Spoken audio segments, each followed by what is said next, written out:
Hallelujah. सभी को जय मसीह की। मैं अमरीक जॉय आज एक बार फिर प्रभु पिता का धन्यवाद करता हूं कि प्रभु पिता ने समय दिया कि परमेश्वर के वचन आपके साथ बांट सकूं। मेरा YouTube channel Hindi Punjabi Bible study Amrik Singh, इस चैनल के ऊपर मैं आपका स्वागत करता हूं। अगर अभी तक आपने इस चैनल को सब्सक्राइब नहीं किया तो आप जल्दी से जल्दी इस चैनल को सब्सक्राइब कर लें, साथ में जो बेल आइकन उसको टच कर लें ताकि आने वाले हर नई वीडियो का नोटिफिकेशन, उसकी जानकारी आपको तुरंत मिलने पाए और आप मेरे साथ इस वीडियो के अंत तक बने रहें। तो वीडियो पसंद आए तो आप अपनी पहचान वालों को और जो विश्वासी हैं, जो अपना ईमान प्रभु यीशु के ऊपर रखते हैं और जो सवार के जाना चाहते हैं, उन सभी के साथ इस वीडियो को शेयर करना ताकि वो भी इस वचन को सुनकर समझ सकें और इसके अनुसार वो लोग जीवन जी सकें। तो आज मैं जो आपसे बात करने वाला हूँ, इस बात को बहुत ही ध्यान से सुनना, समझना और कमेंट जरूर करना। आज मैं आपसे बात करने वाला हूँ सब्बत के दिन के बारे में। जी हाँ, आपने बाइबल में पढ़ा है, अगर आपने बाइबल नहीं पढ़ा तो आपने सुना है कि सब्बत का दिन मतलब विश्राम का दिन। और सही में सब्बत का दिन है क्या? सब्बत का दिन किसके लिए है? क्या सब्बत के दिन कोई काम करना चाहिए? क्या सब्बत के दिन पूरा दिन मीटिंग में जाना चाहिए, मीटिंग में पूरा समय बिताना चाहिए? सब्बत के दिन अगर आप पूरा दिन मीटिंग में रहते हो तो बाकी 6 दिन तो क्या करोगे? क्या परमेश्वर से दूर रहोगे? क्या पाप में रहोगे? सब्बत का दिन किसके लिए है और सब्बत का दिन है क्या? सारी बात को जानना है तो मेरे साथ बस वीडियो के अंत तक बने रहना। देखो, सब्बत का दिन, मैं इसके बारे में बात करता हूँ, लेकिन हमारे पास 7 दिन हैं। जी हाँ, हमारे पास, सभी के पास 7 दिन हैं। तो अगर हम बाइबल से पढ़ते हैं तो बाइबल में ऐसा लिखा है कि 6 दिन काम कर और 7वां दिन तू विश्राम समझकर उसमें आनंद कर। तो जो सब्बत का दिन है वो किसका है? वो तो परमेश्वर का है। सब्बत का दिन वो परमेश्वर का है। अगर आज मैं आपसे बात करूं तो एक महीने में आपको कितने सब्बत मिलते हैं? 4 या 5? एक साल के 48 से 52 52 इतने सब्बत के दिन होते हैं। अब ये तो इंसान के पास हैं, एक महीने में कभी 4 सब्बत आते हैं। सब्बत बोलो तो जैसे हम लोग भारत देश से हैं, हम तो संडे को दिन बोलते हैं ना। हमारे पास एक महीने के अंदर कई बार 4 संडे आते हैं, कई बार 5 आते हैं। तो ऐसे ही एक साल के अंदर 52 संडे आते हैं। तो हमारे पास तो कितने सब्बत हो गए, कितने दिन हो गए आराम के? वो तो 52 हो गए एक साल के। तो परमेश्वर का जो सब्बत है वो तो क्या परमेश्वर के पास भी इतने सारे सब्बत हैं? क्या परमेश्वर के पास भी विश्राम के इतने ही दिन हैं? बात को ध्यान से सुनना। अगर आज आप संडे के दिन को विश्राम का दिन मानते हो, सब्बत का दिन मानते हो, तो आपके पास एक महीने में 4 5 संडे आते हैं। तो क्या परमेश्वर के पास भी इतने सारे ही सब्बत हैं? नहीं, बाइबल में ऐसा नहीं लिखा।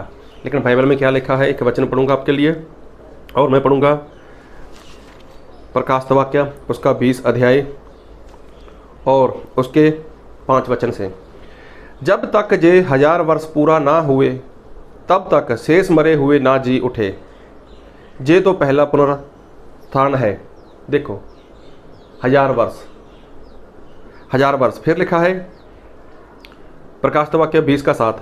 जब 1000 वर्ष पूरा हो चुकेंगे, जब 1000 वर्ष पूरे हो चुकेंगे तो शैतान कैद से छोड़ दिया जाएगा। देखो, क्या जब 1000 वर्ष पूरा हो जाएगा तब शैतान कैद में से छोड़ दिया जाएगा। लेकिन सब्बत के बारे में बाइबल और क्या बताती है, हम बाइबल से पढ़ेंगे। दूसरा पतरस उसका 3 अध्याय उसके 8 वचन। हे प्रियो, जय बात तुमसे छिपी न रहे कि प्रभु के जहाँ एक दिन 1000 वर्ष के बराबर है और 1000 वर्ष एक दिन के बराबर है। देखो, एक दिन वो 1000 वर्ष के बराबर है। मतलब परमेश्वर का 1000 साल वो हमारा क्या है? एक दिन, हमारा एक दिन है। देखो फिर पढ़ूंगा, दूसरा पतरस 3:8, हे प्रियो, जय बात तुमसे छिपी न रहे कि प्रभु के जहाँ एक दिन 1000 वर्ष के बराबर है और 1000 वर्ष एक दिन के बराबर है। तो हमारा 1000 साल वो प्रभु के लिए एक दिन है, और प्रभु का एक दिन वो हमारे लिए 1000 साल का राज है। अब देखो, परमेश्वर ने इंसान को 6 दिन दिए काम करने के लिए, तो 7वां दिन क्या है? वो विश्राम का दिन है। इंसान एक महीने में 4-4, 5-5 विश्राम भी करता है, लेकिन जो परमेश्वर का विश्राम है वो तो एक ही है ना। और वो कौन सा है? वो है 1000 साल का राज, 1000 साल का राज है। और बाइबल में एक वचन पढ़ूंगा आपके लिए, मरकुस उसका 2 अध्याय उसके 28 वचन से, इसलिए मनुष्य का पुत्र सब्बत के दिन का भी स्वामी है। तो प्रभु यीशु क्या है? वो सब्बत के दिन के मालिक हैं। सब्बत के दिन के वो क्या हैं? वो स्वामी हैं। मतलब 1000 साल जो इंसान के हैं वो परमेश्वर का एक दिन है। तो परमेश्वर ने इंसान को बोला कि 6 दिन काम कर, तो 7वां दिन विश्राम। मतलब 7वां दिन 1000 साल, 1000 साल क्या करना है? विश्राम करना है, आराम करना है। तो आराम कौन करता है? विश्राम कौन करता है? जो पूरा दिन ऐसे ही पड़ा रहे, जो कोई काम ना करे, कोई भाग दौड़ ना करे, इधर उधर ना जाए, कहीं पर जाए ना, कहीं पर आए ना, पूरा दिन वो निकम्मा बनकर, नखट्टू बनकर किसी भी काम का नहीं होता, कोई भी उसने काम नहीं किया होता, तो क्या वो काम कर पाएगा?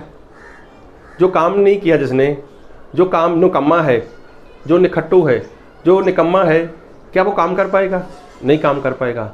तो जो काम नहीं कर पाएगा तो क्या वो विश्राम कर पाएगा? नहीं। बाइबल में क्या लिखा है? कि वचन और पढ़ूंगा आपके लिए, और मैं वचन पढ़ूंगा आपके लिए, प्रकाशित वाक्य उसका 14 अध्याय उसके 13 वचन। फिर मैंने स्वर्ग से यह शब्द सुना, लिख, जो मृतक प्रभु में मरते हैं वह अब से धन्य हैं। आत्मा कहता है हाँ, क्योंकि वह अपने सारे परिश्रम से विश्राम पाएंगे और उनके कार्य उनके साथ हो लेते हैं। तो देखो बाइबल में लिखा है कि जो विश्राम पाने वाले हैं ना, उनके कार्य, उनके काम उसके साथ जाने वाले हैं। तो इंसान के जितने भी काम हैं जो वो करेगा, काम कौन सा? आप 6 घंटे जॉब करते हो, 8 घंटे जॉब करते हो, ये अरे जो परमेश्वर का काम करता है, जो परमेश्वर के लिए भागेगा, जो परमेश्वर के लिए दौड़ेगा, अगर वो इंसान परमेश्वर के काम के लिए भाग दौड़ करेगा, परमेश्वर में भागता रहेगा, लोगों में गवाही देगा, सुसमाचार बांटेगा, जैसे कैसे भी उसका इस्तेमाल होता है, उसके पास चंगाई का वरदान है, कैसे भी अगर वो भागता है, परमेश्वर का काम करता है, तो जब वो भाग रहा है तो सोचो, जो इंसान सुबह से लेकर शाम तक काम करता रहे, तो क्या आखिर में वो थक नहीं जाता? आखिर में वो विश्राम नहीं करेगा? क्या वो आराम नहीं करेगा? करेगा ना, फिर विश्राम आराम करेगा ना। तो परमेश्वर ने अपने ऐसे लोगों के लिए विश्राम रखा हुआ है। और कितने दिन का विश्राम है परमेश्वर का? विश्राम का दिन तो परमेश्वर का एक ही है, लेकिन हमारे लिए कितने दिन का है? 1000 साल, 1000 साल का राज है वो। तो उस 1000 साल के राज्य में प्रवेश कौन करेगा? वो तो वही करेगा ना जो परमेश्वर का काम स्पीड के साथ लगातार भागते रहता है, दौड़ता रहता है, परमेश्वर का काम करता रहता है। तो जो इतना सारा काम करेगा और काम करेगा और काम करेगा, काम कर अगर वो थक गया, तो क्या परमेश्वर को नहीं पता कि इसने बहुत सारा काम किया है, अब इसको विश्राम की ज़रूरत है, अब इसको आराम की ज़रूरत है? तो आप अगर काम करते हो सुबह से लेकर शाम तक, किसके लिए करते हो? अपने पेट के लिए, अपनी बीवी के लिए, अपने बच्चों के लिए। तो क्या परमेश्वर के लिए काम किया आपने? आपने परमेश्वर के कोई काम किया? क्या कोई आत्मा जीती? क्या किसी को परमेश्वर के राज्य के लिए तैयार किया? तो जब आपने परमेश्वर के लिए कोई काम ही नहीं किया, परमेश्वर का काम ही नहीं किया आपने, कोई आत्मा नहीं जीत रहे आप, तो क्या आप परमेश्वर के उस सब्बत के विश्राम के दिन में प्रवेश कर पाओगे? नहीं। वहाँ उसका नाम क्या दिया गया? परमेश्वर ने क्या नाम रखा है उसका? उसका नाम रखा है विश्राम का दिन। परमेश्वर ने विश्राम का दिन ही क्यों कहा? क्यों कहा परमेश्वर ने आराम का दिन? क्या परमेश्वर कोई और उसको नाम नहीं दे सकते थे? नहीं, परमेश्वर ने बोला विश्राम। मतलब विश्राम वही करेगा जो पूरी तरह से परमेश्वर का काम कर कर थक गया होगा, बहुत भागा होगा, तो परमेश्वर उसको आराम देंगे। परमेश्वर उसको आराम देंगे, विश्राम देंगे उसको। भागोगे, दौड़ोगे परमेश्वर के काम के लिए, तो ही आप परमेश्वर के विश्राम में चले जाओगे। नहीं तो देखो, आपके पास ये जो 7 दिन हैं, 7 दिन में एक महीने में 4-5 संडे आते हैं। संडे में इसलिए बोल रहा हूँ क्योंकि हम भारत देश में रहते हैं। भारत देश में संडे के दिन छुट्टी होती है, तो इसी दिन लोग चर्च लगाते हैं, तो इसलिए मैं संडे बोल रहा हूँ। आप कोई भी दिन देख लेना, हर बार कोई ना कोई भी दिन, खाली संडे नहीं और दिन भी, वो 4 भी आते हैं, 5 भी आते हैं। तो कहने का मतलब ये तो आपका है विश्राम, लेकिन परमेश्वर का विश्राम तो कुछ और है। परमेश्वर का जो विश्राम है वो है 1000 साल का राज। तो क्या आप 1000 साल के राज्य के लिए तैयार हो? क्या आपको लगता है कि आप उस 1000 साल के राज्य में प्रवेश कर पाओगे और वहाँ पर जाकर आप आराम करोगे? अब सोचो, जब वहाँ पर आराम करोगे तब बताओ, क्या कोई वहाँ पर काम होगा आपको? क्या कोई वहाँ पर काम होगा? नहीं। क्या आपको वहाँ पर कोई किसी को सुसमाचार सुनाना होगा? नहीं। क्या कोई दुष्टात्मा निकालना होगा? नहीं। क्या आपको प्रार्थना करनी होगी? नहीं। क्या आपको वहाँ पर बाइबल पढ़ना होगा? नहीं। विश्राम बोले तो बिल्कुल बिल्कुल फ्री में आराम। बस अब मेरे सारे काम खत्म, अब मैं विश्राम पर हूँ। और सोचो, 1000 साल आपको कुछ भी नहीं करना। 1000 साल इसी धरती के ऊपर आपको कुछ भी नहीं करना। कभी यहाँ जाओ, कभी वहाँ जाओ, कभी क्या करो, कभी क्या करो, कितना कुछ होगा 1000 साल में। लेकिन वहाँ पर जाओगे कैसे? जब आप पहले परमेश्वर के काम के लिए भागते रहोगे। और देखो, प्रभु यीशु ने एक बार बात की कि एक मालिक था, वो परदेश चला गया। उसने एक को 5, एक को 2, एक को 1 सिक्का दिया और चला गया परदेश। 5 वाले ने 5 के साथ 5 किए, 2 वाले ने 2 के साथ 2 किए। तो क्या ऐसे कर लिए? अरे कितना भागे होंगे वो लोग, कितना दौड़े होंगे वो लोग। और एक वाले ने तो कुछ किया ही नहीं। जब स्वामी आया, जब मालिक आया, तो 5 वाले को पूछा, हाँ भाई, उसने बोला 5 के साथ 5 किए। तो क्या बोला? चल मेरी खुशी में शामिल हो, क्योंकि थोड़े में तो विश्वास योग्य है। 2 वाले को भी यही बोला, चल जो मेरी खुशी है, मेरे आनंद में शामिल हो। और 1 वाले को क्या बोला? ए दुष्ट, ए आलसी, इसको बाहर के अंधकार में डाल दो। देखो, बाहर डाल दिया उसको। मतलब वो विश्राम के अंदर नहीं आया। विश्राम के अंदर नहीं आएगा तो आएगा कौन? जो भागेगा, जो दौड़ेगा। तो क्या आप ऐसा करोगे? क्या आप विश्राम चाहते हो? और वो भी 1000 साल के दिनों का? तो इस विश्राम के लिए नहीं, उस विश्राम के लिए मेहनत करो। आज जो लोग जॉब करते हैं ना, आज जैसे बच्चे लोग स्कूल जाते हैं, तो बच्चों को किस दिन का इंतजार होता है? अरे कब संडे आए, कब संडे आए। और तो और देखा होगा आप लोगों ने, बच्चे जब शनिवार का दिन होता है, शनिवार की रात होती है, तब वो अपने मम्मी पापा को बोल देते हैं कि कल संडे है, कल हमें जल्दी मत उठाना, हम थोड़ा देरी से उठेंगे। और कई बार बड़े लोग भी ऐसा बोल देते हैं, अरे कल तो मेरी छुट्टी है, कल मुझे ऑफिस से छुट्टी है, कल संडे है, कल मुझे देरी से उठना है, इसलिए जल्दी मत उठा देना। क्यों? क्योंकि मैं आराम करना चाहता हूँ। तो देखो, इंसान 1 घंटे के लिए, 1.5 घंटे के लिए, 2 घंटे के लिए चाहता है कि वो विश्राम करे, आराम करे, लेकिन वो 1000 साल का राज्य है। तो देखो, परमेश्वर ने विश्राम के दिन का नाम विश्राम का दिन क्यों रखा? उसका कारण यही है कि जितने लोग काम करेंगे परमेश्वर का, वही उसमें जाएंगे।